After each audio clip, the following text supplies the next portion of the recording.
ओम अज्ञानतिमिरान्धस्य चक्षुरुन्मीलितं येन तस्मै श्रीगुरुवे नमः।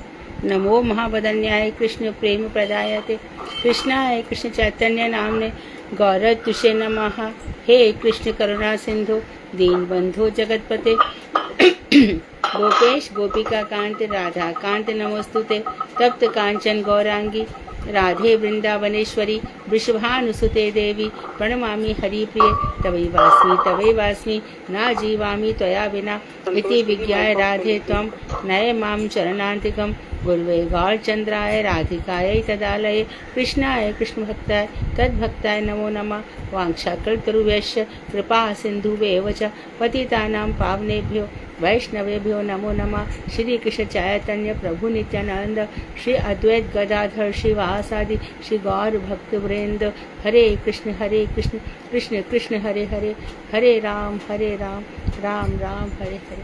मैं सर्वप्रथम मध्य गुरुपाद परमाराध्यतम नित्य प्रविष्टों विष्णुपाद अष्टोत्तरशत श्रीमद् भक्ति वेदांत श्री नारायण गोस्वामी महाराज मुझे शिक्षा गुरुपाद परमाराध्यतम नित्य प्रविष्टों विष्णुपाद अष्टोत्तरशत श्री भक्ति वेदांत श्री वान गोसाई महाराज के अभय चरणन में अनंत कोटि दंडवत प्रणाम ज्ञापन कर उनकी अति कृपा की वांछा करती हूँ। मैं ग्रंथराज श्री भजन रस हृदय रचयिता ओम विष्णुपाद सच्चा श्री भक्ति विनोद ठाकुर के चरणान बिंद में असंख्य कोटि दंडवत प्रणाम कर उनकी अहित कृपा की प्रार्थना करती हूँ। मैं सभी वैष्णवियों के लिए यथा योग्य वंदन अभिवादन दंडवत प्रणाम करती हूँ। हरे कृष्ण दीदी दंडवत प्रणाम। हरे कृष्ण दंडवत। तो भजन रहस्य का हमारा चतुर्थ याम चल रहा है और हम रुचि तक पहुंच गए हैं। ठीक है, तो हरि कथाओं में हमारी खूब रुचि होने लगी है।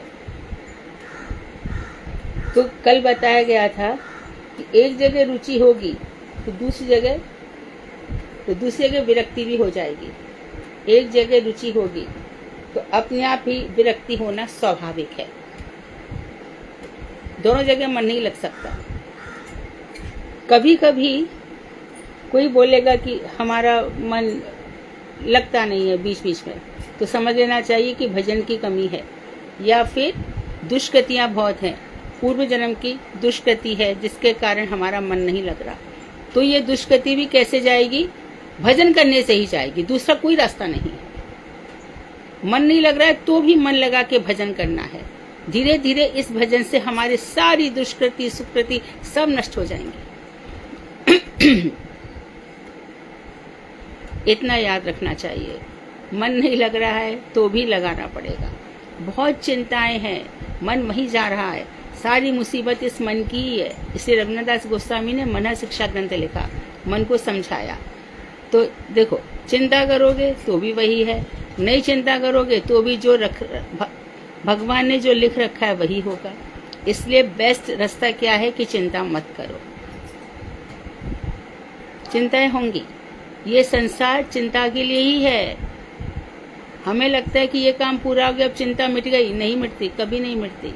जब तक जीवन है, ध्यान रखना, जब तक जीवन है, जब तक सांसें हैं, जब तक प्राण है, दुष्चिंताएं हमेशा रहेंगी। नश्वर शरीरों के लिए हम ऐसी रोते मरते कलपते रहेंगे। नश्वर धन के लिए हम ऐसी आहें उषा से भरते रहेंगे। ये ध्यान रखना, ऐसा होगा। लेकिन भक्त लोग इन सब के ऊपर पैर रख करके भगवान श्री कृष्ण के धाम में जाने की तैयारी कर लेते हैं। फिर उनको फर्क नहीं पड़ता मैं क्या पहनता हूँ, क्या ओढ़ता हूँ, लोग क्या कहते हैं क्या नहीं कहते। इन सब बातों से बहुत ऊपर उठ जाता है। तो ये सब बातें यदि हमारे हृदय में पक्के रूप से जम जाए, फिर क्या है, भजन ही करना है। रोना आ रहा है, ऐसी स्थिति हो रही है, कहीं कोई रास्ता नहीं मिल रहा, ऐसा लग रहा है कि सारे पद प्रहार कृष्ण मेरे ऊपर ही कर रहे हैं। संसार में जितनी सारी मुसीबतें हैं सब मेरे ही सामने आकर के टिक गई हैं। ऐसी स्थिति में भी एक ही रास्ता है, भगवान का भजन। और कोई रास्ता नहीं है। तो यहाँ पर आगे बता रहे हैं, दुरित दूषित मन असाधु मानस काम हर्ष शोक बह एश नार वर्ष ऐशनार इच्छाओं के वश में, काम को इत्यादि। तब कथा रति किसे हईवे आमार, किसे कृष्ण तब लीला करेल विचार।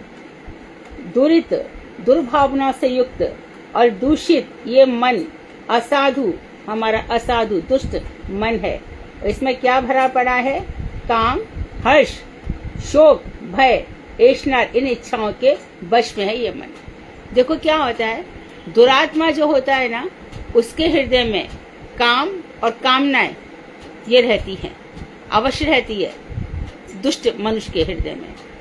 उसके साथ उसका सखा क्रोध भी वहीं पे आ जाता है, ये एक साथ बैठ जाते हैं जम करके। दुर्गुणों का सबसे बड़ा चक्र ये है कि एक साथ घूम फिर करके इकट्ठे होकर के बैठ जाते हैं। मद भी इन्हीं लोगों को होता है, लोभ भी इनको ही होता है, मोह भी इनको ही होता है, और ईर्ष्या भी इनको ही होती है। ये एक साथ आ जाते हैं इस मन में। लेकिन यदि सद्गुणों की तरफ चले जाएं तो एक आध कोई सद्गुण हुआ तो हुआ, नहीं तो कोई संभावना नहीं है। ये बड़े सत्यवादी हैं, ये बड़े ईमानदार हैं, इनकी बड़ी साधु वृत्ति है, इनके घर में संत महात्मा बड़े संतुष्ट होकर जाते हैं, वैष्णवों के प्रति इनकी बड़ी भारी। तो ये धीरे धीरे आते हैं। लेकिन दुर्गुण जो है एक के बाद एक अपने, दुर्योधन का क्या था? सारे की सारे सखा, रावण, शिशुपाल, दंतवक्त, कंस, एक से बढ़कर एक सारी की सारी चीजें इनके हृदय में आकर के बैठ जाती है। तो ये मन इन सब ऐशनाओं के वश में रहता है। और फिर बता रहे हैं, तब कथा रति किस अहिवे आमार। तो हे कृष्ण आप ही बताइए, मन में ये सब भरा पड़ा है, तो आपकी कथाओं में हमारी रति कैसे हो सकती है, कैसे होगी? इसीलिए ग्रंथ बनाए गए हैं। ग्रंथ से सब कुछ भूल जाओ। जब तक ग्रंथ होगा तो एक पेज पर कम से कम 3, 4, 5 बार कृष्ण का नाम आएगा ही, किशोरी जी का नाम आएगा ही, तो बस हमारा कल्याण हो जाएगा। धीरे धीरे मन इसी से शुद्ध होगा। यही बड़े डिटर्जेंट का काम करता है। ये मन जो जप है, ये वही मन को साफ करता है। और फिर किसे कृष्णता व लीला कर वे विचार। तो मन में ऐसा सब भरा पड़ा है, तो हे कृष्ण आपकी लीलाओं के लिए कहाँ विचार करें, कैसे विचार करें? मन में एक क्षण आती चली जाती है। कहीं ने कुछ कह दिया, ऐसा मन खराब हो जाएगा। मन खराब भी नहीं हुआ, मानो किसी ने कुछ कह दिया तो मन खराब हो या ना हो, चिंतन मत करो। जो अंतःकरण चतुष्टय जो है, मन, बुद्धि, चित्त, अहंकार, हमारे सूक्ष्म शरीर है, इनको कष्ट मत दो। इनको कहो चारों को तुम भगवान के चरणों में रहो। मन कहाँ इधर, किसने क्या कहा, किसने क्या बोला, बिल्कुल एकदम ये सब सोचते रहोगे तो जीवन का जो अंतिम 80 वर्ष, 85 वर्ष, इसमें इतना समय तो चला ही गया। भागवत बार बार समझाती है कि आधी जिंदगी हमारी सोने में ही चली जाती है, आधी जिंदगी इसके यहाँ शायद इसके मेहमान नवाजी में चली जाती है। तो इस तरह से बाकी का भी इसमें चली जाती है कि इसने क्या कहा। मन को खिन्न कर लेते हो, मत करो। जिस समय खिन्न होना छोड़ दोगे, उस समय आप उस अवस्था में पहुंच जाओगे, परमहंस अवस्था में। कौन क्या बोल रहा है, क्या कह रहा है, क्या कह रहा है, मेरी बला से। ना हमें अच्छा सुनना है, ना हमें बुरा सुनना है। प्रशंसा सुनने के लिए भी कभी मत तड़फना कि कोई हमारी तारीफ कर गया, कभी नहीं। अब भजन रहस्य व्रती में गुरुदेव कह रहे हैं कि साधक हृदय में अचला भक्ति उदित होने से, जब अचला भक्ति, अचला जो अब हटेगी नहीं, व्यभिचार, कृष्ण ने गीता में भी कहा, व्यवसायित्व में का बुद्धि, निश्चय करने वाली बुद्धि हो, बिल्कुल हिलेगी नहीं, अचल रहेगी। हिमालय होता है ना अचल, अपनी जगह से हिल नहीं सकता। इसी प्रकार से किसी भी, अब जब अचला भक्ति उदित होगी तो उसके लिए एग्जामिनेशंस तो होंगे ही होंगे। आपकी भक्ति अचला है कि नहीं, तब हमारे जीवन में कष्ट आएंगे ही आएंगे, और कॉन्ट्रडिक्शन में बड़ी प्रसन्नताएं भी आएंगी। अब भगवान देखेंगे खुशी ऐसा पागल हुआ जा रहा है, सब भूल भाल गया। दुख में देखो कैसा हुआ जा रहा है, सब कुछ भूल भाल गया। यही सब तकलीफें हैं। तो उस समय कृष्ण आपके चरणों में हमारी अनपायनी भक्ति है।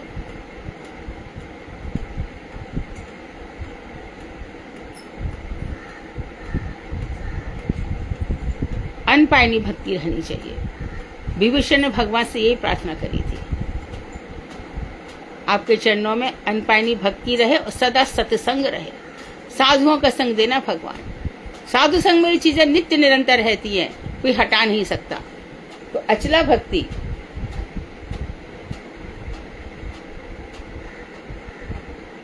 अर्थ न धर्म न काम रुचु गति न चाहो निर्वाण जन्म जन्म रति राम पद यह वर दान न आन।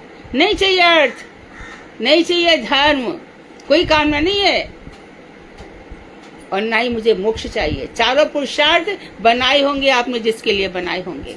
हम तो बस एक ही बात जानते हैं, सर्व धर्मान परित्यज्य माम एकम शरणम व्रज। आपने कहा है ना, सब धर्मों को छोड़ के एक मेरी शरण में आ जा। तो आपने बनाए होंगे किसी के लिए।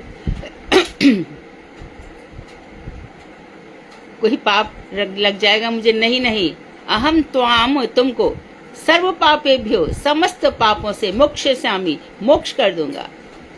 शोक मत करना, बिल्कुल भी मेरी बातों का विश्वास करो। तो इस तरह से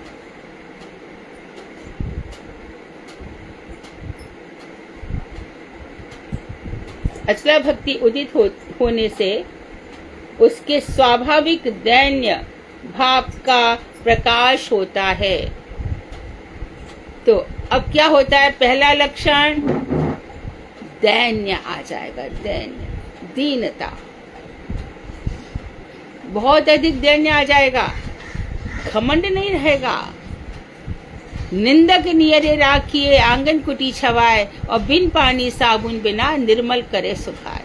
निंदक को अपने पास रखिए, इतना ही नहीं, अपने आंगन में उसको छोटी सी कुटिया भी बना के रख दो, क्योंकि बिना और पानी साबुन के वो हमारे स्वभाव को निर्मल कर देता है।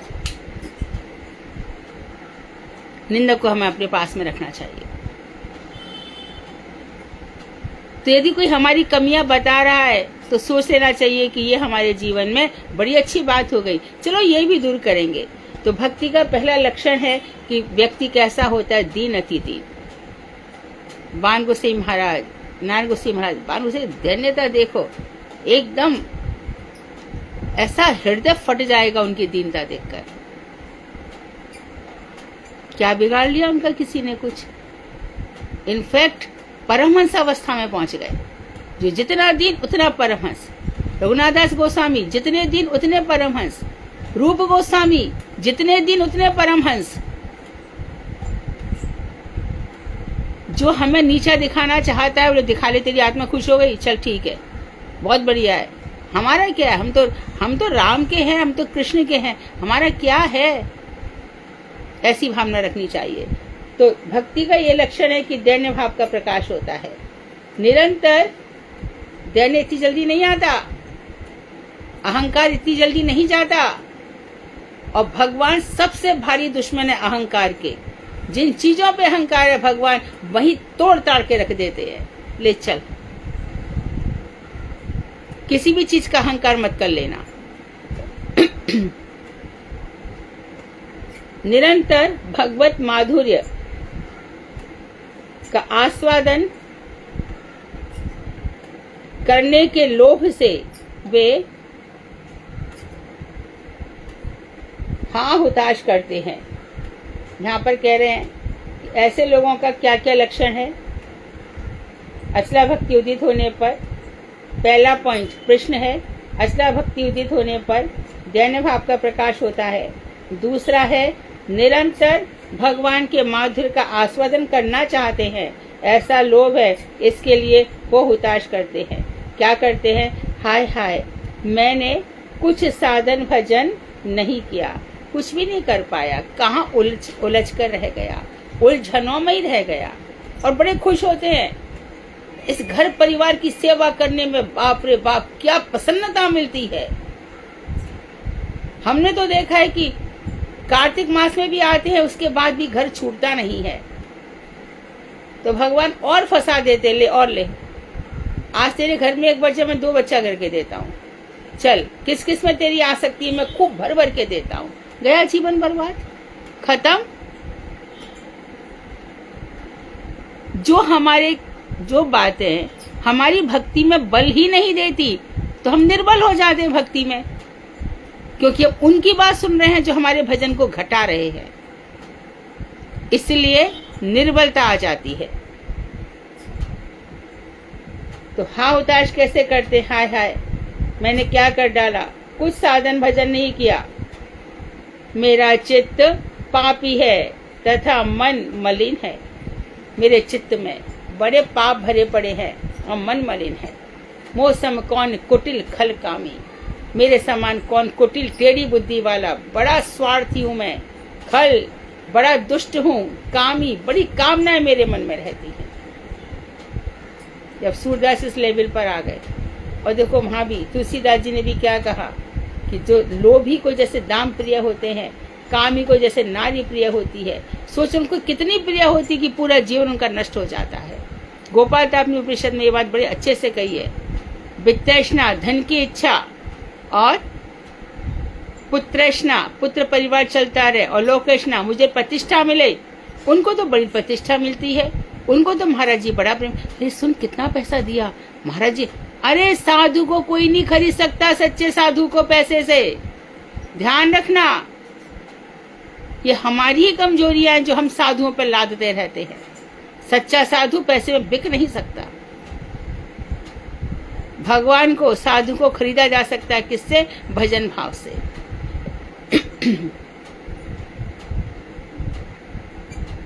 तो मेरा मन पापी है, मेरा चित्त मलिन है, इसलिए ऐसे करुणा में भगवान को छोड़ करके मैं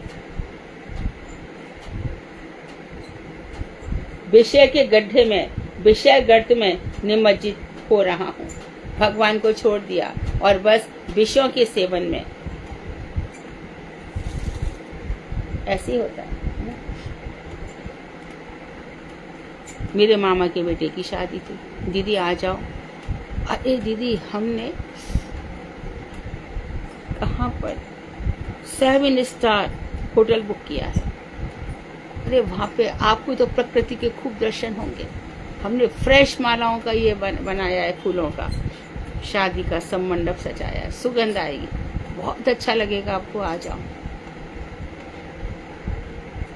तूने सब सजाया, तो मैं सोची कि तूने भगवान के लिए सजाया होता, तो सांसारिक नश्वर लोगों के लिए सजा रहा है। और कौन जानता है कि जिस 1 साल में 2 साल में जिनके लिए तू इतना प्रयास कर रहा है, वो संग में भी रहेंगे कि नहीं रहेंगे।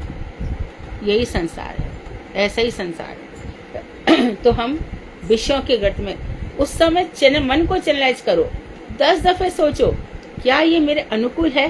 क्या इससे मेरी भक्ति बढ़ेगी या मेरी भक्ति नष्ट हो जाएगी?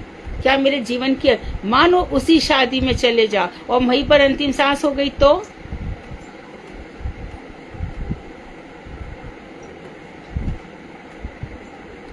इससे दृढ़ता पूर्वक रहो। देवी देवताओं के यहाँ चले गए, वहां चले गए, वहीं पे अंतिम सांस हो गई तो? और हम लोग आधे के 70% दूसरों को सुनाने के लिए कहेंगे, अरे हम मर गए तो? अरे अपने लिए सोचना, दूसरों को सुनाने से क्या मतलब है? अपने लिए चिंतन करोगे तो गंभीर हो जाओगे, और दूसरों को सुनाओगे तो ये तुम्हारा कपट है। किसको नहीं मरना? सबको मरना है। इधर भक्ति सर्वस गोविंद महाराज जरा सा घुटनों बदल मारे गए थे, किसने सोचा था? हैदराबाद में या बेंगलोर में, और बस वही की वही। इतने बड़े संत के साथ भी ऐसे ही हो सकता है। तो हमको शिक्षा दी जा रही है कि कोई भी क्षण अंतिम क्षण हो सकता है, इससे विचार करो।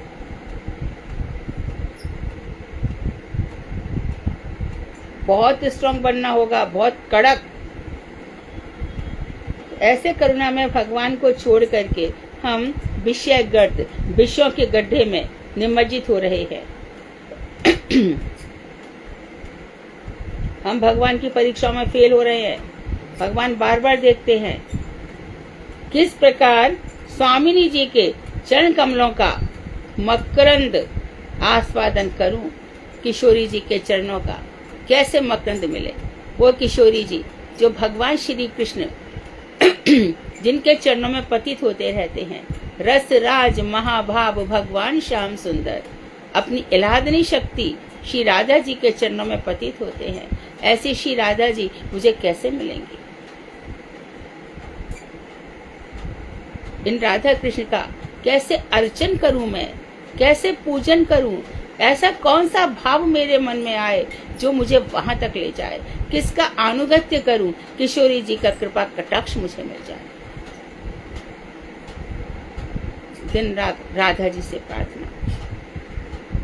कौन प्रार्थना नहीं करता। गणेश जी भी करते हैं, नारद जी भी करते हैं, शंकर जी भी करते हैं, और हम प्रार्थना करते हैं विषयों की। घृणा आती है ना, कैसी कैसी इच्छाओं को लेकर के मनुष्य जीता है।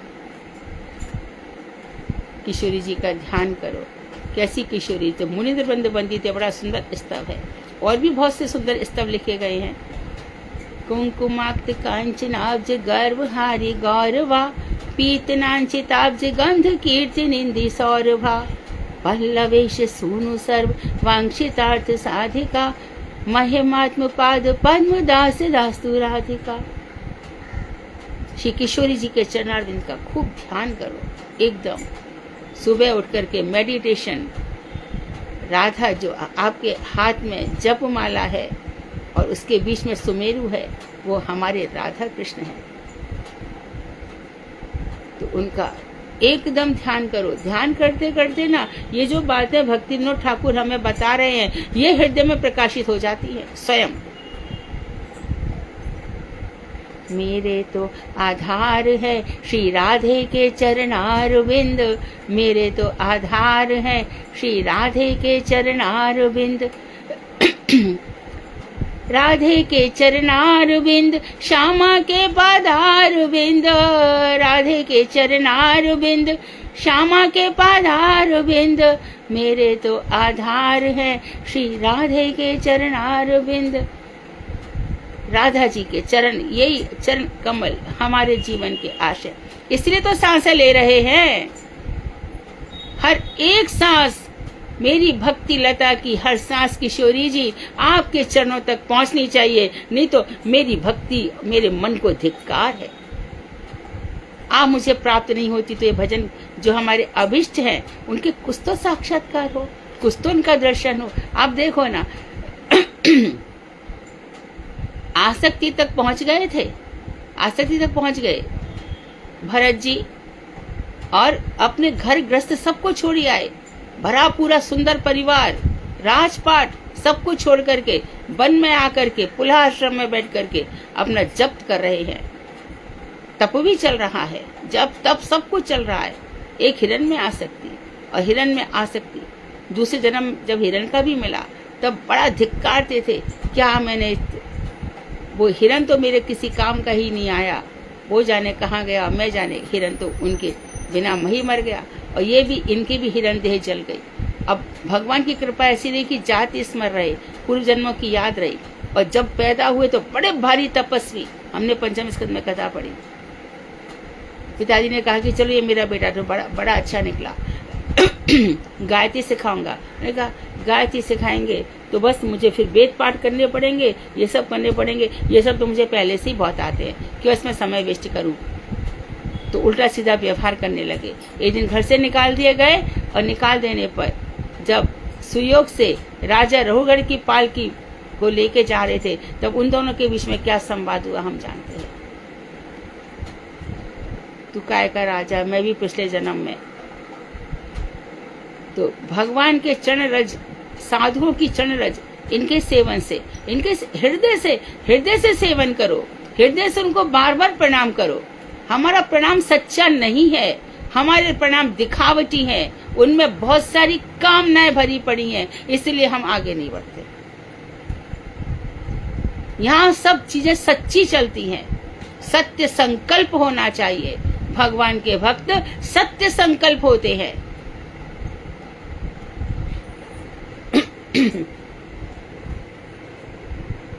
तो कैसे आस्वादन करूं? हे प्रभु,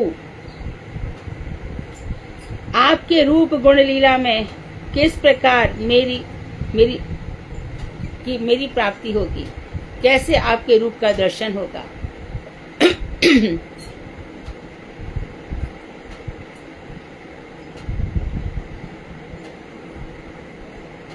बहुत बड़ी बड़ी स्तुतियां ना गाओ, छोटे छोटे लेकिन हृदय से गाने वाले गीत गाओ, जो हमारे मन को रोमांचित करे। भगवान के रूप का, भगवान के गुणों का और भगवान की लीलाओं का खूब ध्यान करो। देखो स्वारस्य की लीला आ रही है मन में, कैसे कभी दामोदर लीला आ गई, कभी रास लीला आ गई, रास लीला चली गई, शंकर जी बाहर रह गए, तो मेरी तो क्या गति होगी? कहाँ जाऊं? ललिता जी, हे विशाखा जी, मैं क्या करूं? मेरा तो भजन कुछ है ही नहीं, कैसे मुझे प्राप्त होगा? क्या मैं ऐसे जीता मरता रहूंगा? यही मेरी हालत हो जाएगी क्या? कभी तो क्या मैंने अपने आप को कर लिया?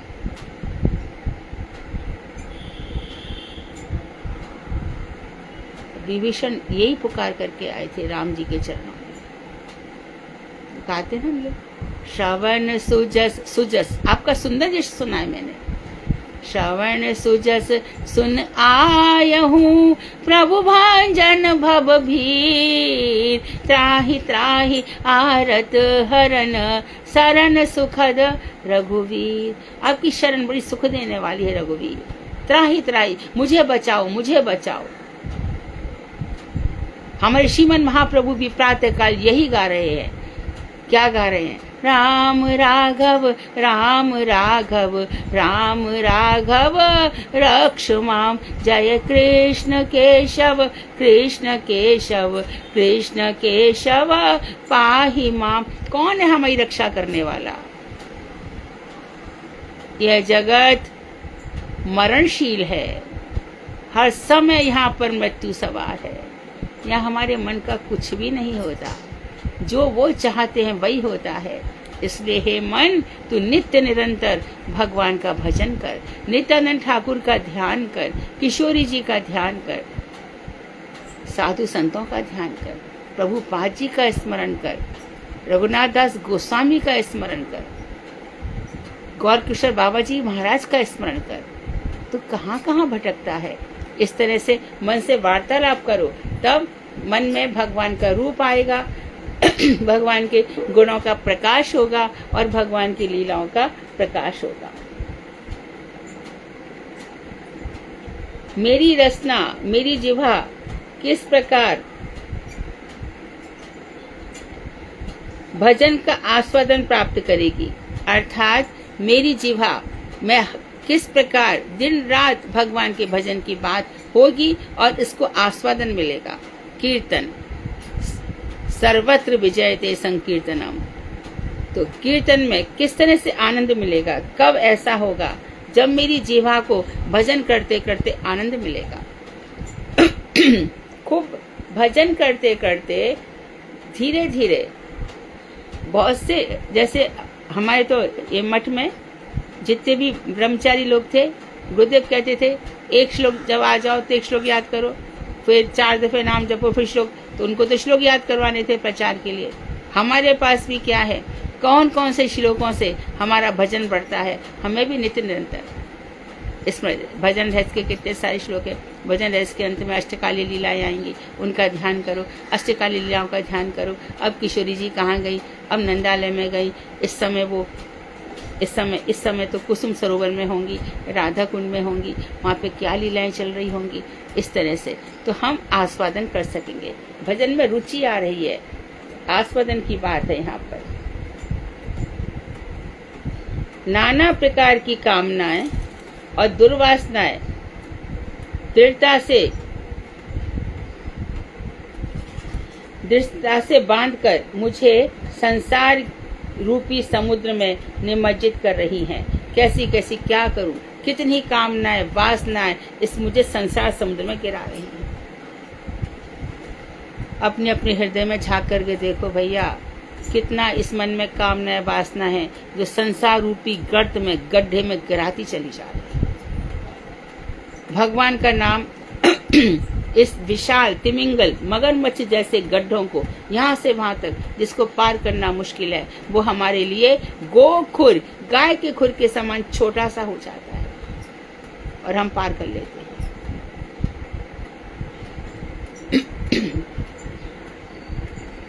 अहो, मैं इनसे किस प्रकार अपनी रक्षा करूं, कैसे करूं?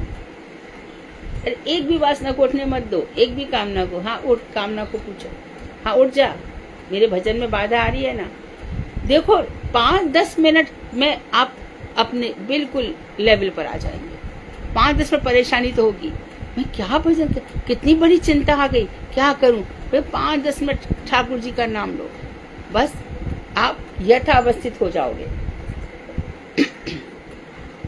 हे भगवान, मैं षड रिपु, काम क्रोध मद लोभ मोह ईर्ष्या, षड रिपुओं के का दास बन गया हूँ। कभी मुझे काम, कभी क्रोध, कभी मद, कभी लोभ, कभी मोह मुझे सताता है। इसके पास इतना पैसा है, मेरे पास नहीं, भाड़ में जाए तेरा पैसा, तुम्हारा क्या काम है? उसको अजगर योनि मिलेगी, तुमको अजगर बनना है। कभी मत देखो दूसरे की तरफ, कभी भी नहीं। दूसरे का सोना हमारे लिए मिट्टी है, मिट्टी।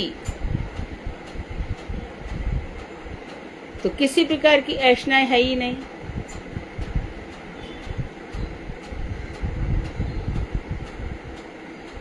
तो मैं इनसे किस प्रकार अपनी रक्षा करूं? हे भगवान, मैं षड रिपुओं के का दास बन गया हूँ। आपके, मुझे दास बनना चाहिए था राधा रानी का, ये क्या, वहां से तो दास वास सब छोड़ छाड़ करके कहाँ पे दास बन गया हूँ? काम का दास, क्रोध का दास। और कामी पुरुष की तो स्थिति सबसे खराब होती है। भागवत में क्या लिखा है? स्त्री उसको दुरक्ति मारती है, लात मारती है, फिर भी वो और मैडम और बोलो, और क्या चाहिए, और बोलो। बेवकूफ कहीं का अपना पूरा जीवन बर्बाद कर देता है।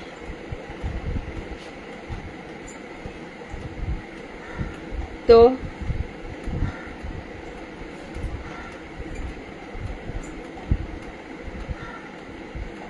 आपके असीम अनंत गंभीर तत्व को मेरे जैसा निर्बुद्धि वासना परायण व्यक्ति किस प्रकार समझ पाएगा?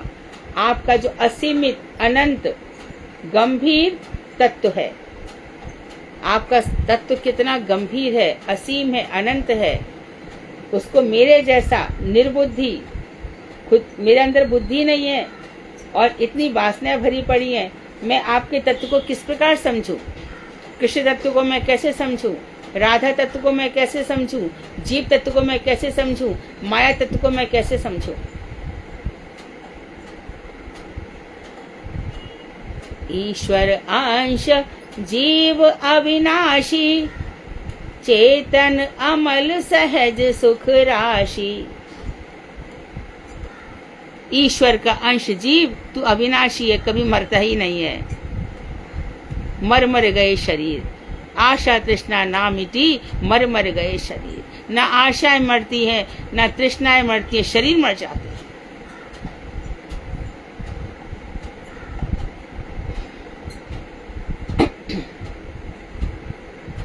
तो भगवान उनका असीम है, कृष्ण को समझना चाहिए। श्रीमद हमारे जीव गोस्वामी ने षड संदर्भ लिखे। सबसे पहले तत्व संदर्भ लिखा, फिर लिखा परमात्म संदर्भ, उसके बाद लिखा भगवत संदर्भ, और भगवानों में कौन श्रेष्ठ है? कृष्ण संदर्भ, कृष्ण के साथ फिर भक्ति संदर्भ, और भक्ति के बाद प्रीति संदर्भ। तब तत्वों को समझ में आएगा। तत्व में पीछे नहीं हटना चाहिए। याज्ञवल्क्य ने गार्गी से यही कहा था, जो तत्व को जाने बिना यहाँ से चला जाता है, वह दीनहीन व्यक्ति फिर से इस संसार में आकर के माया के थपेड़े खाता है।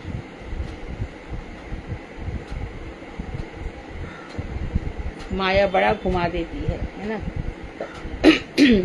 तो जो भगवान का गंभीर तत्व है, असीम अनंत तत्व है, मेरे जैसा निर्बुद्धि जिसकी बुद्धि नहीं है। लेकिन एक चीज देख लेना, जो भगवान का जप कर रहा है वो बड़ा बुद्धिमान हो जाता है। जय कृष्ण वजह से ही बड़ो चतुर। इतना इंटेलिजेंट हो जाता है। क्यों? जप के प्रभाव से। क्यों? एकादशी कर रहा है।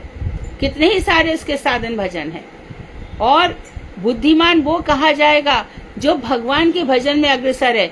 उसको बुद्धिमान नहीं कहा जाएगा जो छल कपट से दुनिया को बेवकूफ बना रहा है। वो बुद्धिमान नहीं है, बल्कि वो तो गया बीता है, कृष्ण के द्वारा एकदम भक्ति राज से च्युत है।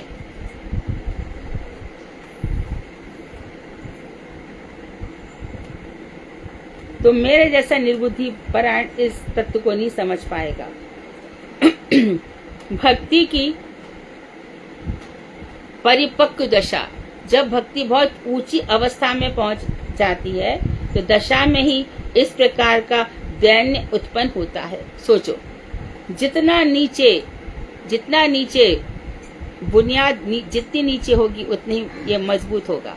इसी प्रकार से नल जितना हमें मानो 30वीं मंजिल पे पहुंचाना है तो उसको नीचे जाना पड़ेगा। जब भक्ति एकदम परिपक्व अवस्था में होगी तब दैन्य आएगा। और यही दैन्य भगवान को चाहिए, यही दैन्य श्रीमन महाप्रभु को चाहिए। अब मैं दैन्य प्रकाशित करूंगा। वहां पे गीता पढ़ रहा था ना, जब महाप्रभु गए थे रोए जा रहा है।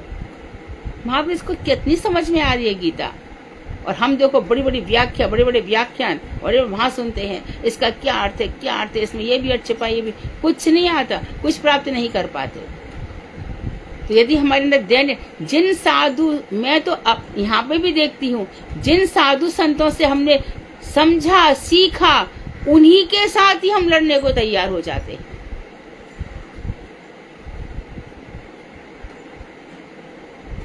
उन्हीं की बराबरी करने लग जाते हैं, उनके साथ ही छल कपट करने लग जाते हैं। किसी को तो बख्शो, सभी के साथ एक जैसा व्यवहार। जो ग्रंथ ये सब बातें किसके लिए लिखी जा रही है? भजन में आए हुए 2 साल भी नहीं हुए, 4 साल भी नहीं हुए, और बराबरी करेंगे उनकी जो 30-30, 40-40 सालों से भजन कर रहे हैं। उनकी अनुभूतियों की बराबरी करो ना।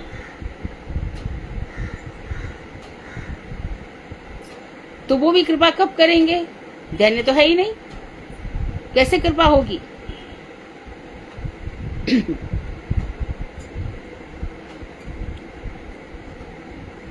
तो भक्ति की परिपाक दशा में, जब भक्ति बहुत ऊंची अवस्था में पहुंच जाएगी तब इस प्रकार का दैन्य उत्पन्न होता है।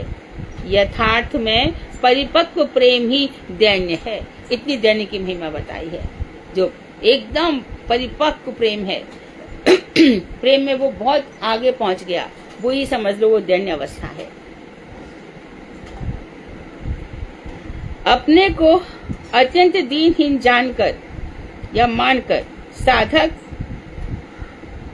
सदा सर्वदा विविध प्रकार का दैन्य आरती से भगवान के निकट प्रार्थना करते हैं। दंते रिदम याचे पुनः पुनः, दंत में तृण दबाकर।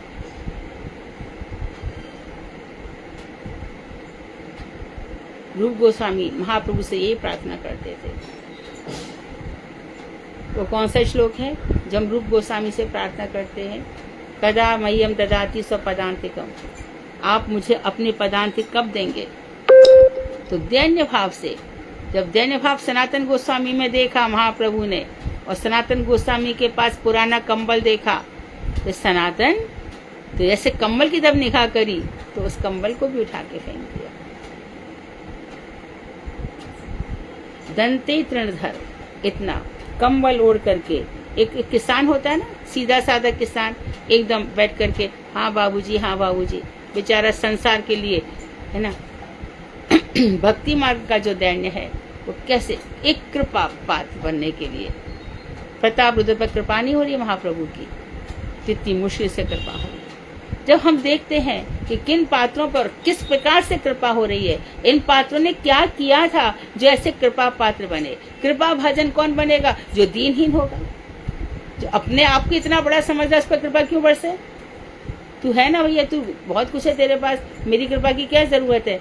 तूने जो कर्म किए उसका फल तुझे मिल रहा है। मेरी कृपा से तो भक्ति मिलती है। सुख दुख तेरे को अपने कर्मों से मिलते हैं। प्रतिष्ठा, धन इत्यादि तेरे कर्मों से मिलते हैं। मेरा कनेक्शन ही नहीं है इन चीजों से। मेरा कनेक्शन तो भक्ति से है और वो तेरे को चाहिए नहीं।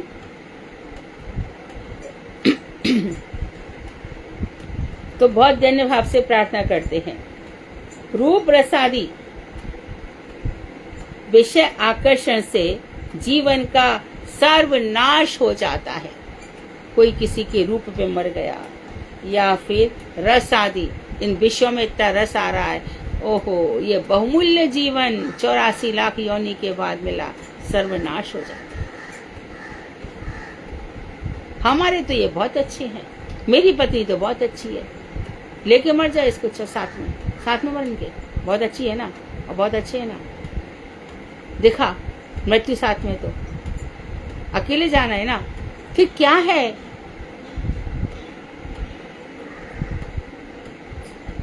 इस मुख से हरी चर्चा नहीं होती है। हमने एक से बात कर ली, चलो, अरे मेरा इतना, मैं पागल जैसी हो गई, इतना दिमाग खराब हो गया, आधे घंटे तक अपनी बच्चों की तारीफ चलती है। अरे घर घर में बच्चे हैं, अच्छे हैं या बुरे हैं, इनका क्या, इनकी बातें करना।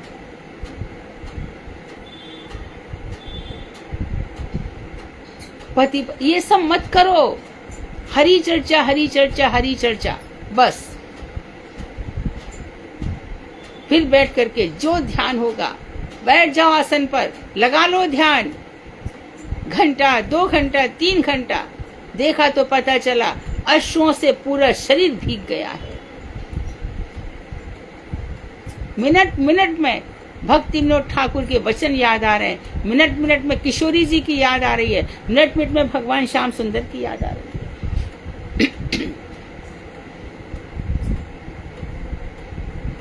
ऐसी स्थिति हो जाए। चालाकी कपट ये सब मत करना, दूसरों को नीचा दिखाने की कोशिश मत करना। हम यहाँ पर और तेरी क्या, कभी नहीं। इनफैक्ट तेरी कोई औकात नहीं है, चल तू किसी को क्या दिखाएगा। भगवान के भक्त मात्र भगवान के लिए सोचते हैं,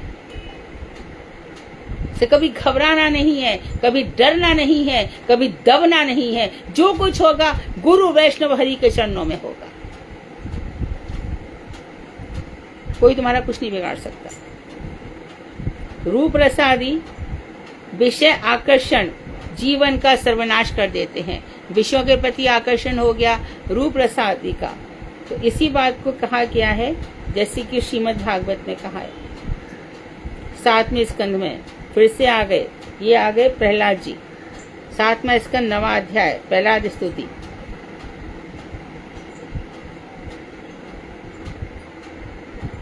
यहाँ पर बता रहे जीवैक तो अच्युत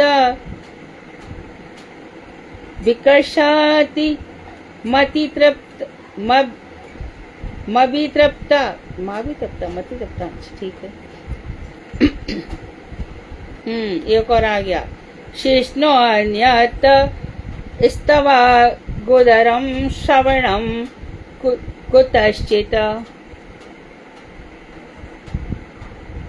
घृणो अन्यतश्च चपलादृक् क्वचा कर्म शक्ति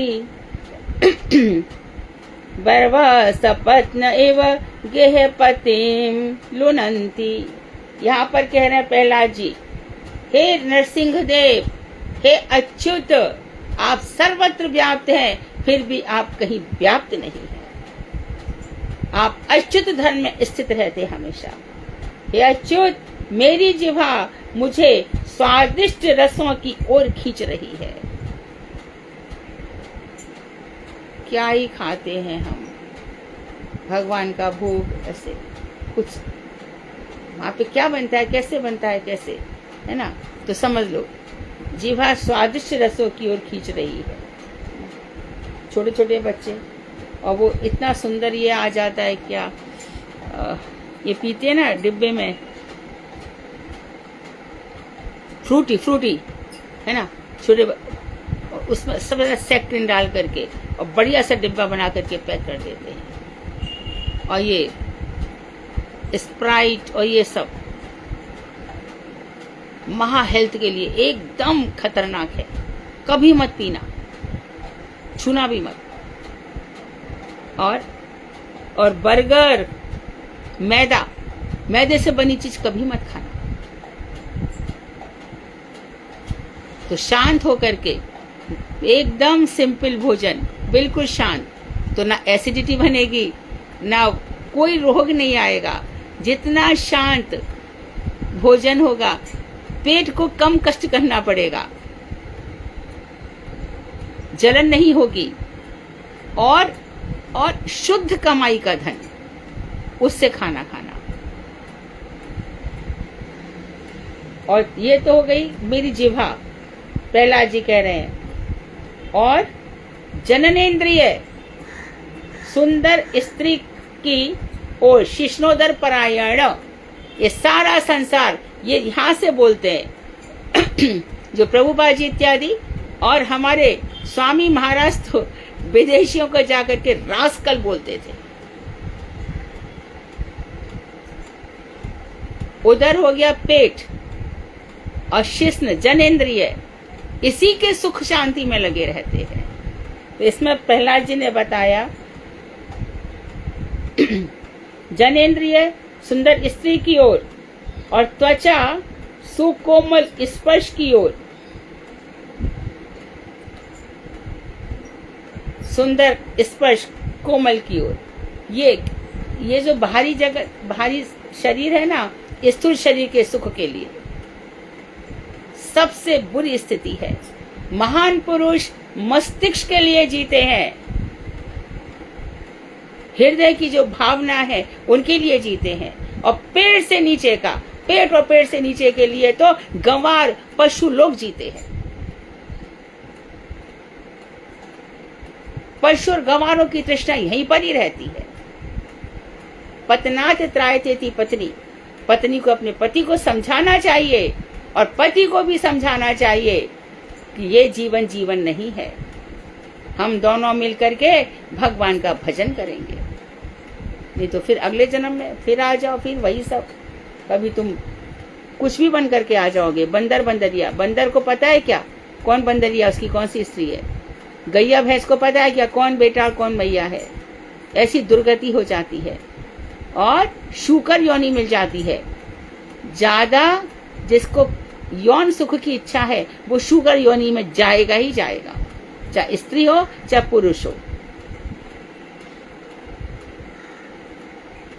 पेट भोजन की ओर खींच रहे हैं।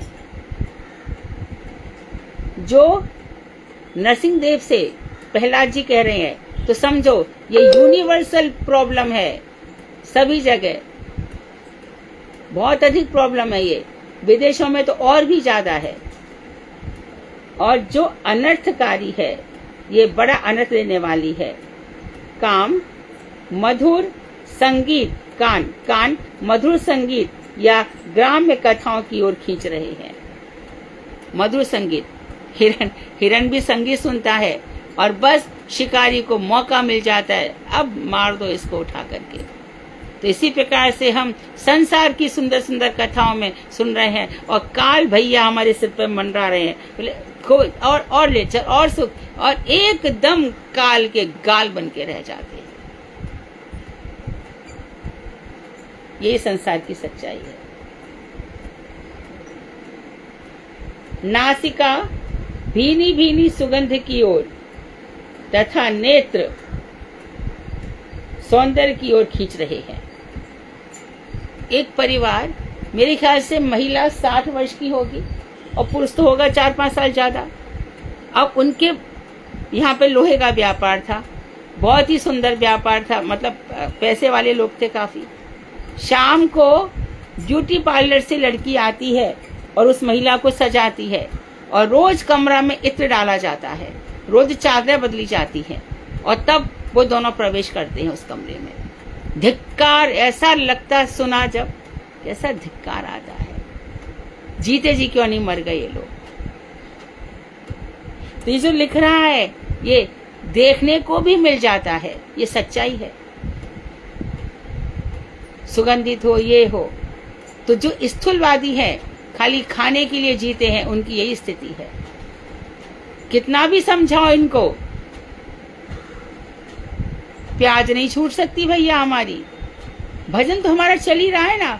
आज मेरे घर पे प्लम्बर आया तो उसने मेरे मंदिर को प्रणाम किया, तो फिर मैंने उसको बोला कि इसके हाथ में कुछ लिखा था अघोरी, अघोरी का। मैं कही अघोरी परंपरा कौन सी है भाई? बोले इतना मैं नहीं जानता, परंतु मेरी पूरे वंश में सब अघोरी हैं और मैं जानती हूँ कि अघोरी संप्रदाय ऐसे ही होता है। तो मैं कहा कि तुम नॉन वेज वगैरह हाँ वो तो हम खाते हैं ना, हम प्रेमानंद महाराज को मानते हैं। उन्होंने कहा है कि राधे राधे करो, फिर सब कुछ करते रहो, सब कुछ करो। मैं कि नाम के बल पे पाप, तो ये क्या होता है? ये आज ही की बात है। प्रेमानंद महाराज का राधा राधा करो, अब जो कुछ है करो। अब मैं राधा राधा करता रहता हूँ, मन में मेरे चलता रहता है।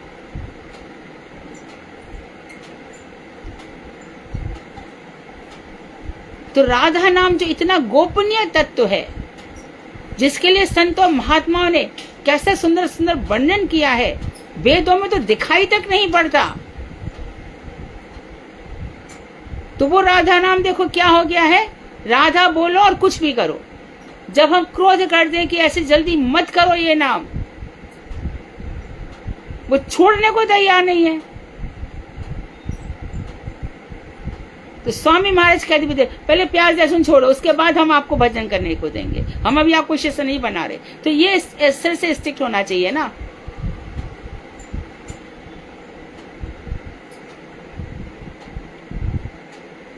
तो नासिका भीनी भीनी सुगंध की ओर तथा नेत्र सौंदर्य की ओर खींचते रहते हैं। इस प्रकार ये तो हो गई ज्ञानेंद्रियां हमारी, अपने अपने विषयों की ओर खींच रही है। हे नंद नंदन, मेरी तो वैसी ही अवस्था हो रही है। प्रहलाद जी कह रहे हैं, छोटा बच्चा।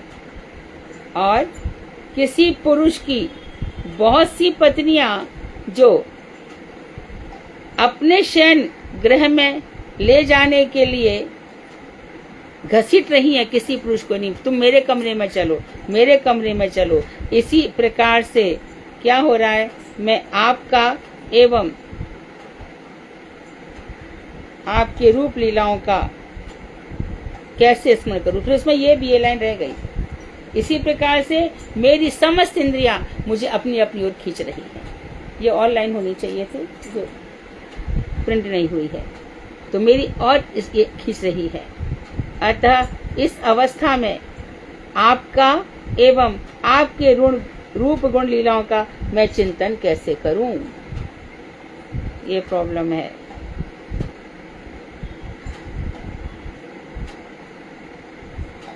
इसको पूरा कर लेती हूँ।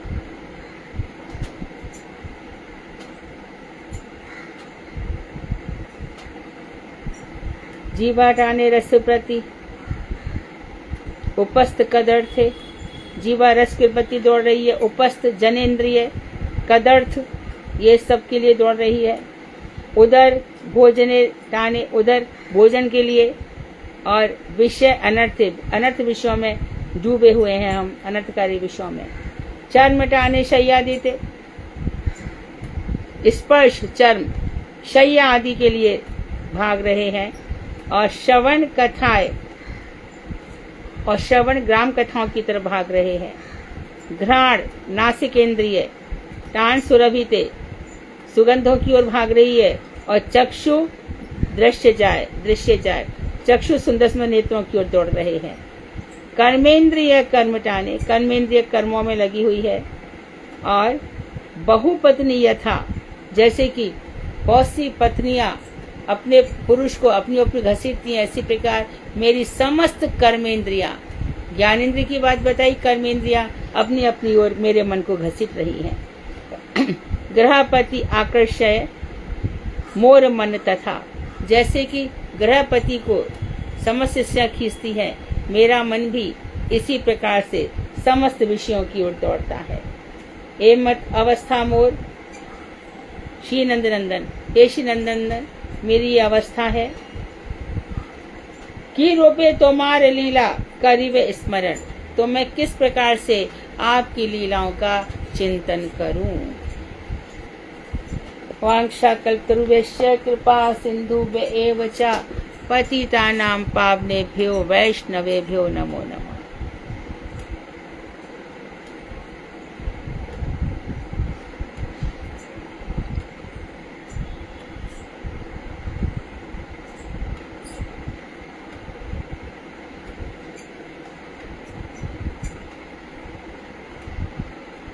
पूरे स्क्रीन पर ये लोग इतना, स्क्रीन बहुत अच्छा लगता है, ये लोग ये डालते हैं ना, देखो। मुझे तो करना भी नहीं आता।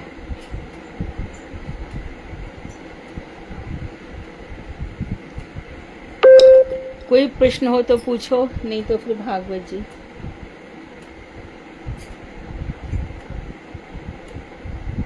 हरे कृष्णा दीदी, दंडवत प्रणाम। हाँ दीदी एक लाइन है, जब तक निरपेक्ष होने का अधिकार प्राप्त न हो जाए, हाँ, तो कैसे समझेंगे दीदी? जब जब तक कि हम अभी तक तो आवश्यकता से अधिक ना करें और आवश्यकता से कम भी ना करें, लेकिन जब निरपेक्ष हो गए, साधु सन्यासी बन गए, तब ये सब बातें नहीं चलेंगी। तब जो भी मिल गया ठीक है, कभी चना, कभी घना, कभी वो भी मना। फिर निरपेक्ष, कोई किसी प्रकार के एक्सपेक्टेशंस नहीं रहते, ज्यादा आ जाए कम आ जाए, जो भगवान की इच्छा हो। फिर साधु उसमें रमण नहीं करता। हमारे गुरुजी के पास मेरे ख्याल से ऑलमोस्ट 75 ईयर्स तक, 76 ईयर्स तक गुरुदेव ऐसी लीला कर रहे थे, सुबह है तो शाम का देखेंगे, शाम में तो सुबह का देखेंगे, ऐसा मठ चल रहा था जैसे तैसे। परम गुरुदेव का भी देखा जाता है कि मठ में सन्यासी लोग आ गए, कई अतिथि आ गए और मठ में कुछ नहीं था, इतनी देर में एक चिड़िया पैसों की पोटली दे गई। ऐसी लीला इन लोगों ने हमारे लिए करके दिखाई है। बाद में गुरुदेव के 10 साल में, 10 साल के अंतर्गत गुरुदेव के कितने ही आश्रम बन गए, कितने ही मठ बन गए। तो निरपेक्ष होकर रहे, मिल जाए तो ठीक है, नहीं मिल जाए तो भी ठीक है। इसको निरपेक्षता कहते हैं, नो एक्सपेक्टेशंस। हरे कृष्णा दीदी, दंडवत प्रणाम।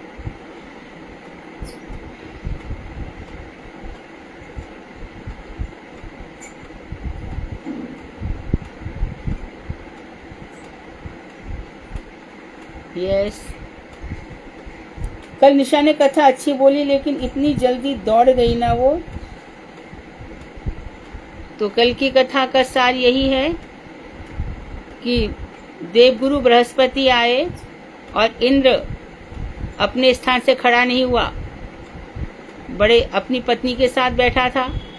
सब देवता जो दूसरे थे वो सब किन्नर थे, साध्यगण थे, विश्वदेव थे, सब प्रकार के लोग उसकी सेवा में खड़े थे। तो जब देवगुरु बृहस्पति उसको छोड़ करके चले गए, तब उसने कहा ये मैंने क्या कर डाला। इतनी देर में उनको पता चला, असुरों को, कि देवगुरु बृहस्पति नाराज हो गए हैं। तो इसका उन्होंने फायदा उठाया और स्वर्ग पर आक्रमण कर दिया। अब देवगुरु बृहस्पति को खूब अनुसंधान किया, वो नहीं मिले। तो उनको सलाह दी गई कि त्वष्टा का पुत्र जो विश्व रूप है, उसी को ही यजमान, उसी को ही पुरोहित बनाया जाए। तो कहा पौरोहित कर्म अच्छा नहीं होता, लेकिन फिर भी वो मान गए और ये पौरोहित कर्म किया। तो ये सब बातें कल अच्छी थी, लेकिन निशा बहुत जल्दी बोल गई। आगे पढ़िए। हरे कृष्णा दीदी, दंडवत प्रणाम। कौन कथा बोल रहा है आज? भारती दीदी। भारती दीदी कर रही दीदी। भारती जी, 8वां अध्याय। तो भारती जब बोलती तो पहले का शॉट में वो बोलती है, तुम बोल सकती हो भारती। हाँ जी। 7वें अध्याय को शॉर्ट में बता दो। हाँ जी। नमो विष्णुपदाय विभूषण करुणात्मने श्री श्रीमद् भक्ति वेदांत श्री तीर्थ गोस्वामी तीर्थने श्री वामन नारायण कृपा धन्य महात्मने रूपानुपुरुषोत्तमा सह गुरुदेवाय ते नमः। नमो विष्णुपदाय राधिकाय प्रियात्मने श्री श्रीमद् भक्ति वेदांत श्री नारायण स्वामी इति नाम। श्री कृष्ण लीला कथ्य सुदक्षम औदार्यम अतुरे आदि गुणैश्चर्युक्तम वरं वरेण्यम पुरुषोत्तमान्तं नारायणं त्वां शिरसा नमामि। नमो विष्णुपादाय नारायण भिन्न रूपिणी श्री श्रीमती मधु गोस्वामी इति नमः।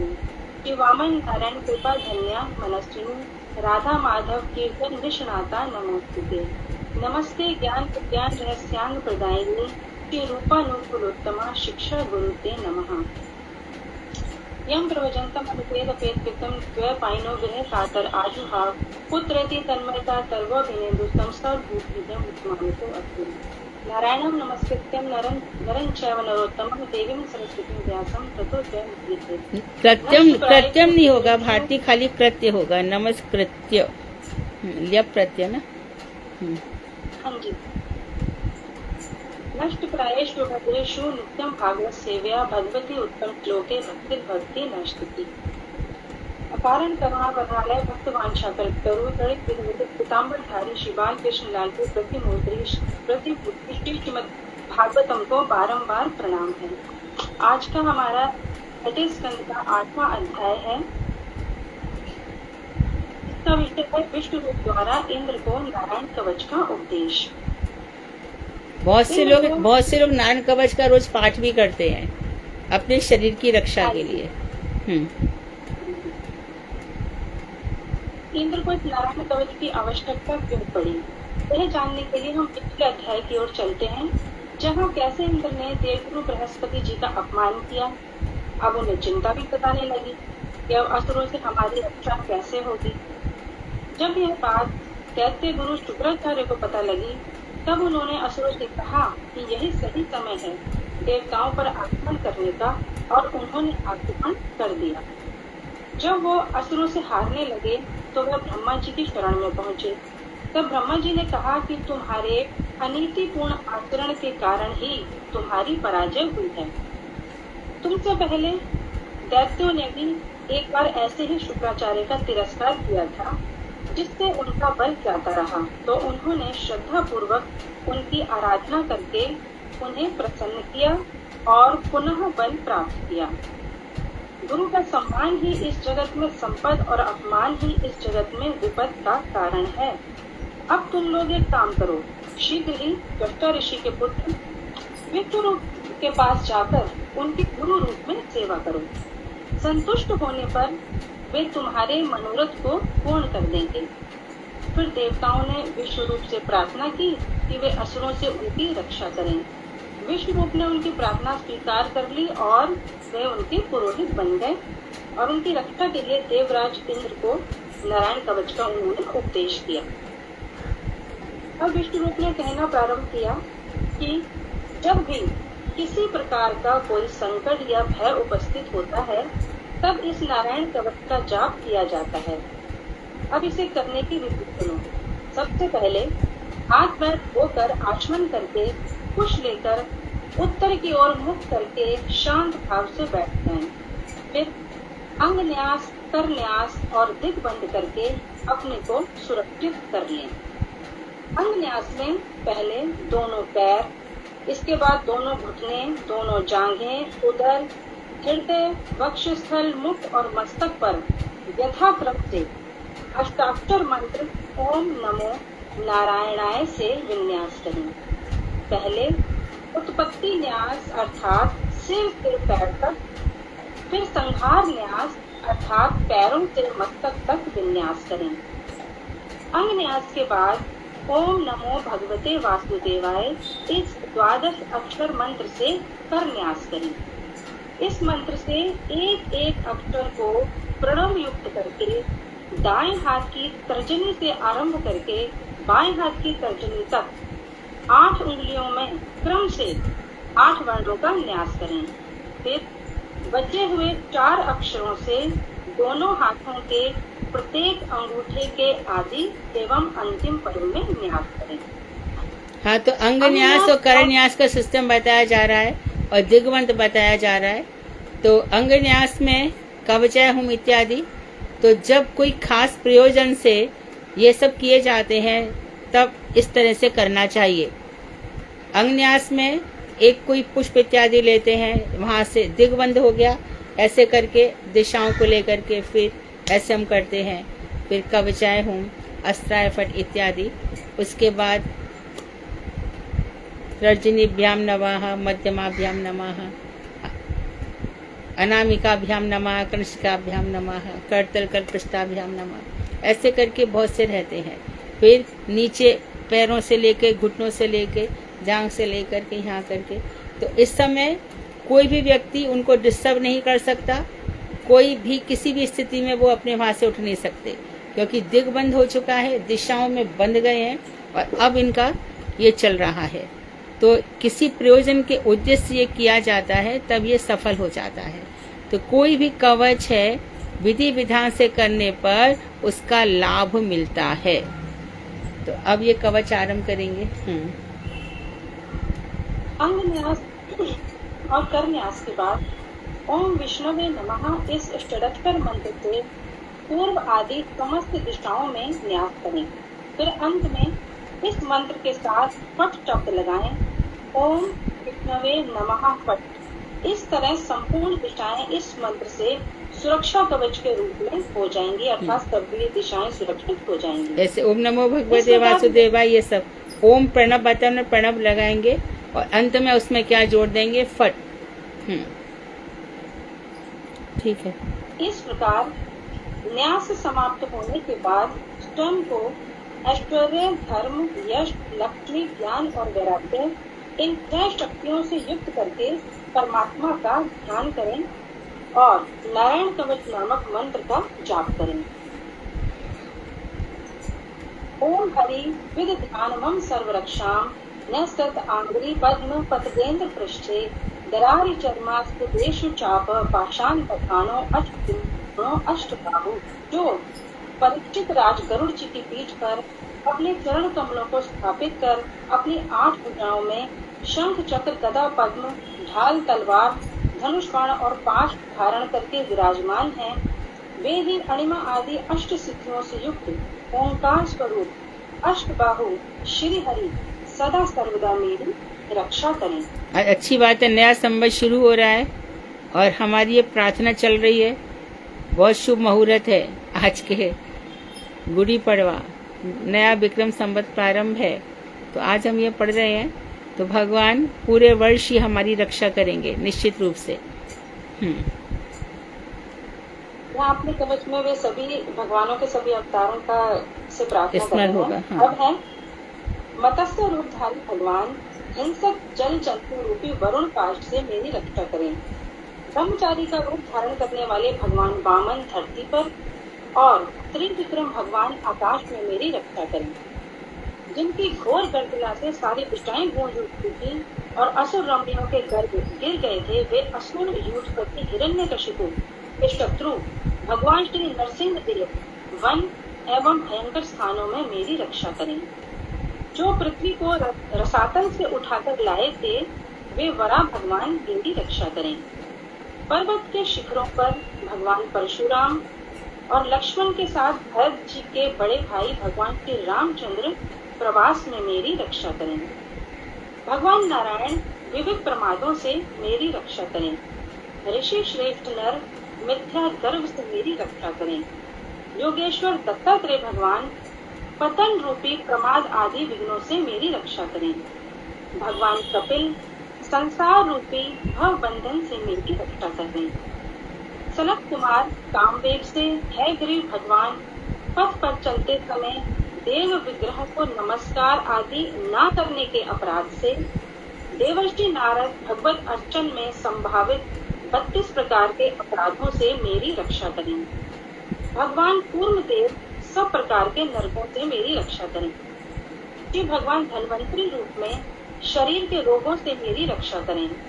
अंतर तथा बाह्य इंद्रियों को जीतने वाले ऋषभ देव सर्दी गर्मी आदि द्वंद्व जनित भय से, भगवान यज्ञावतार लोक अपवाद से, भगवान बलभद्र लोगों द्वारा किए जाने वाले उत्पीड़न से और अनंत शेष रूप में सर्पों से मेरी रक्षा करें।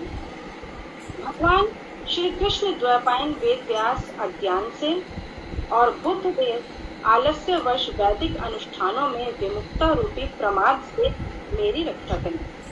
भगवान कल्की देव निकृष्ट एवं पाप बहुल कली से मेरी रक्षा करें, अर्थात कलयुग के भयंकर पापों से मेरी रक्षा करें। इसके बाद विष्णु जो है वो इंद्र को भगवान के अस्त्रों के बारे में बता रहे हैं कि आपको इनसे भी प्रार्थना करनी है, भगवान के अस्त्रों से भी प्रार्थना करनी है, क्योंकि भगवान के अस्त्रों में और उनमें कोई भेद नहीं है। अब प्रातः काल से शुरू कर रहे हैं। प्रातः काल मथुराधिपति भगवान केशव कौमोद की गदा धारण करने वाले वृंदावन अधिपति भगवान गोविंद वंशी लेकर और सुदर्शन चक्रधारी भगवान विष्णु मेरी रक्षा करें। प्रचंड धनुष धारण करने वाले भगवान मधुसूदन, ब्रह्मा विष्णु महेश्वर त्रिमूर्ति धारी माधव, प्रदोष काल में यानी कि रात्रि के प्रथम पहर में, अब दिन तो हो गया, अब रात्रि में ऋषिकेश और अर्धरात्रि में भगवान पद्मनाभ अकेले ही मेरी रक्षा करें। अरुणोदय काल में श्री वत्स चिन्हधारी भगवान, प्रभात काल में भगवान दामोदर और प्रत्येक संध्या के समय काल मूर्ति भगवान विश्वेश्वर मेरी रक्षा करें। हे शंकराज पंचजन्य, आप ऐसी भयंकर ध्वनि करें कि भयंकर दिखने वाले ब्रह्म राक्षस भाग जाएं। हे खड्गराज, आप शत्रु सेना को खंड विखंड कर डालें। हे शत शत चंद्राकारों से युक्त ढाल, आप पाप आत्मा शत्रुओं और भयंकर दृष्टि वालों को अंधा बना दें। सूर्य आदि नवग्रह, उल्कापात, दुष्ट मनुष्य, सर्प बिच्छू सिंह आदि हिंसक प्राणी, प्रेत आदि, जल अग्नि विद्युत आदि के उपद्रवों से हमें जो भी भय हो और हमारे मंगल के विरोधी जो समस्त भाव हों, वे सभी भगवान के नाम एवं रूप के गुणानुवाद से शीघ्र ही नष्ट हो जाएं और हमारी बुद्धि, इंद्रिय, मन और प्राणों की समस्त प्रकार की विपत्तियों से हमारी रक्षा करें। भगवान अपनी स्वरूप शक्ति की माया शक्ति से सदैव युक्त रहते हैं। वे सर्वज्ञ, सर्वदेशगत और सर्वकाल व्यापी हैं। उनके अस्त्र आदि, भूषण आदि, नाम आदि एवं मूर्तियों में से किसी की भी पूजा करने से उनकी ही पूजा होती है। हे इंद्र, यह नारायण नामक कवच मैंने तुम्हें सुना दिया। तुम इस कवच को धारण करके निश्चित ही असुर सेनापतियों पर विजय प्राप्त कर सकोगे। अब विश्वरूप इस कवच की महिमा बता रहे हैं। ये नारायण कवच किसने सुनाया? विष्णु रूप ने इंद्र को सुनाया।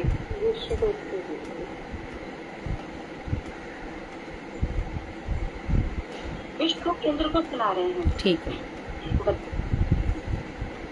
अब इस कवच की वो महिमा भी बता रहे हैं कि इस कवच को धारण करने वाला पुरुष यदि किसी को देख लेता है या अपने पैरों से छू धर लेता है तो वह उसी समय भय से मुक्त हो जाता है।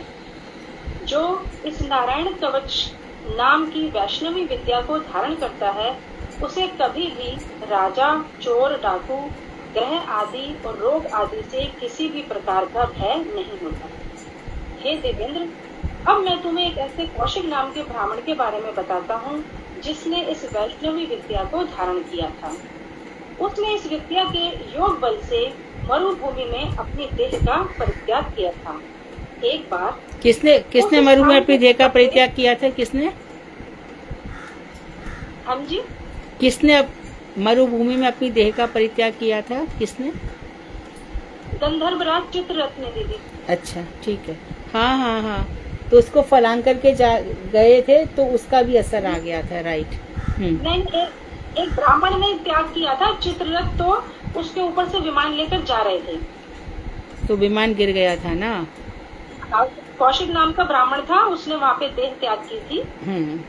तो इस विद्या के कारण उस जगह का इतना प्रभाव था कि जब चित्ररथ जो था काफी स्त्रियों के साथ विमान पर जा रहा था उस स्थान से, और जैसे ही उस स्थान को उसने लांघा, उसके विमान ने लांघा, तो उसका विमान नीचे गिर गया। वही तब वाल्मीकि मुनि ने चित्ररथ को इस स्थान के बारे में बताया कि ऐसा क्यों हुआ, और कहा कि जब तक तुम इन ब्राह्मण की अस्थियों को नदी में प्रवाहित नहीं करोगे, तब तक इस स्थान से नहीं जा पाओगे।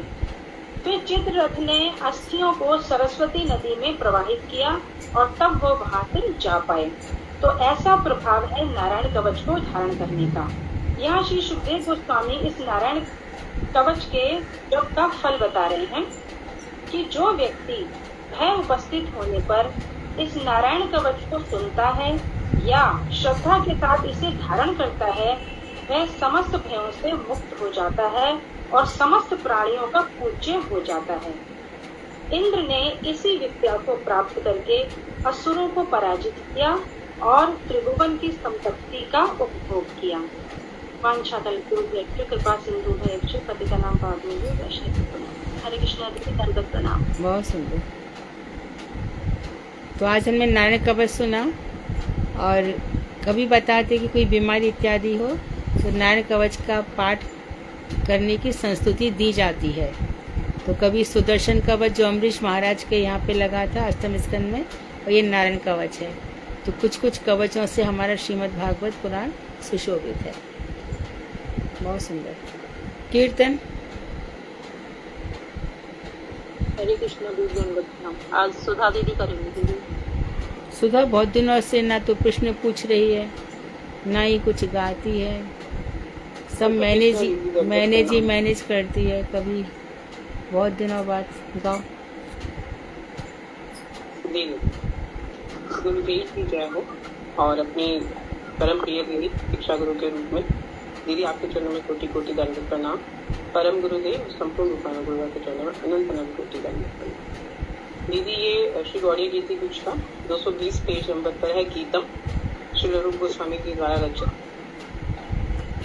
राधे जय जय माधव दैते जय राधे जय जय माधव दैते गोकुल मंडल महीते गोकुल मंडल महीते जय राधे जय जय माधव दैते दामोदर रति वर्धन वेशे दामोदर रति वर्धन वेशे हरिनिष्ठकुट वृंदावे पिनेशे हरिनिष्ठकुट वृंदावे पिनेशे जय राधे जय जय माधव दैते वृषभानु दधि नवशशिते वृषभानु दधि नवशशिते ललिता सखी गुण रमित विशाखे ललिता सखी गुण रमित विशाखे जय राधे जय जय माधव दैते करुणां कुरु करुणा भरीते करुणां कुरु करुणा भरीते तनक सनातन वर्णित चरिते जय राधे जय जय माधव दैते जय राधे जय जय माधव दैते जया रूप गोस्वामी श्री रूप गोस्वामी। हरे कृष्ण दीदी दंडवत प्रणाम। ठीक। हरे कृष्ण दीदी एक प्रश्न पूछूं? हाँ पूछो। दीदी ये नारायण कवच का पाठ अगर कोई बिना न्यास के करेगा तो कुछ फल मिलेगा? अवश्य मिलेगा। और इसमें जो न्यास के पैराग्राफ में बताए हैं ओम से या तक, तो ओम नमो से भगवते मतलब वासुदेवाय बोलो, या और कोई एक और था कुछ, वो बोलो तो अच्छी बात है। महामंत्र बोल सकते हैं दीदी? महामंत्र से यहाँ पे उतना काम नहीं होगा, क्योंकि महामंत्र मधुर लीला का मंत्र है। महामंत्र में राधा कृष्ण की मधुर लीलाएं हैं। हरे कृष्ण दीदी, दंडवत प्रणाम दीदी। देवी नारायण कवच दीदी, जैसे गुरुदेव की कथा थी तो गुरुदेव जैसे बोल रहे थे कि चाहे यज्ञोपवीत संस्कार हो, विग्रह भी हो, अगर तुम खाली एक बार महामंत्र बोल दोगे बस उससे हो जाएगा, कुछ करने का जरूरत नहीं। तो दीदी देखिए यहाँ पर प्रयोजन से हो रहा है तो उसमें आवश्यक है। जी दीदी, ठीक है। अभी महामंत्र इसमें क्या ही करेगा, यहाँ पर अलग अलग स्थानों पर शरीर के अलग अलग अंगों पर भगवान का ध्यान किया गया है। मत्स्य अवतार का ध्यान किया गया है, कूर्म अवतार का ध्यान किया गया है। तो है तो ये सब भगवान के ही नाम, तदेकात्म रूप है, लेकिन विशेष प्रयोजन से नाम लिए गए हैं। ऐसे तो बहुत सारी चीजें हैं, भगवान राधा दामोदर है, भगवान सब कुछ है, लेकिन जब न्यास इत्यादि किए जाते हैं तब जो गोविंद नाम है उसका अर्थ अलग होता है, और न्यास इत्यादि में गोविंद नाम का अर्थ अलग होता है। जब 12 तिलक लगाए जाते हैं तब दामोदर का अर्थ अलग होता है, और जब उस स्थान पर हम दामोदर लगाते हैं तो इस स्थान का समय अलग मीनिंग होता है। उधर में जब दामोदर लगा रहे हैं, यहाँ पर दामोदराय नमः, और उधर जो दामोदर है उन दोनों के अर्थ में बहुत अंतर हो जाता है।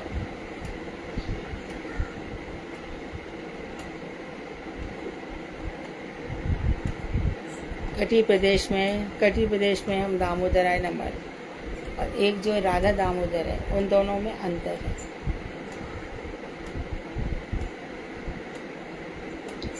हरे कृष्णा दीदी, तो जैसे कुछ कष्ट है तो उसमें तो भगवान का नाम ही लास्ट में लेना चाहिए। पर हमने बताया ना कि एक मधुर लीला का मंत्र है, और एक स्थान पर हम जो भगवान के स्वांश है तो उनके अर्थों में अंतर आ जाता है।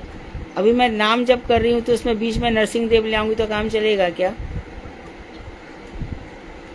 तो नरसिंह देव की जो शक्तियां हैं वो डिफरेंट टाइप की हैं, और ये जो मंत्र है महामंत्र, ये माधुर्य रस का मंत्र है।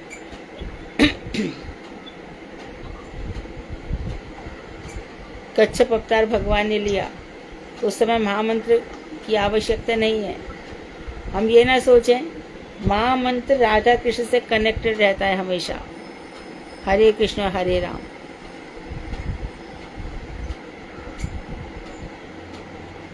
परंतु किसी विशेष प्रयोजन से हम कर रहे हैं तो जैसा बताया गया है शास्त्र में वैसा ही करने से फल होगा, इसमें मनमानी नहीं चलेगी।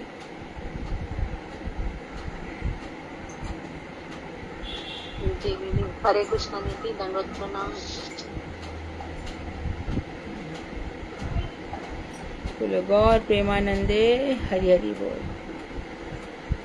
हरे कृष्णा दीदी, दंडवत प्रणाम। हरे कृष्णा दीदी, कृष्णा दीदी, दंडवत प्रणाम दीदी, सभी कृष्णा दीदी, दंडवत प्रणाम। धन्यवाद।